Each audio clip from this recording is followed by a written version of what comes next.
Intract App comes up with a feature of creating a timetable. For that, click on the Timetable feature on Intract App and select the classroom you want to create a timetable for. Then select the day you want to create the timetable for and click on the add sign at the bottom right corner. Type in the subject, if any description you have, and select the start time and the end time of the subject.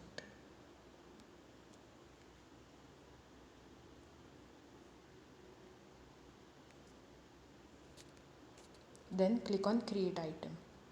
Likewise, you can create timetable for the whole day. If you want to add break or recess, then select the box beside use this slot as break or recess and select the start and end time.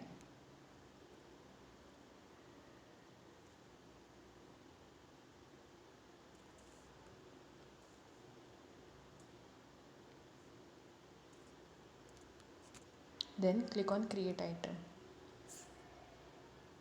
This is how you can create timetable for all the days of the week for a particular classroom. Thank you.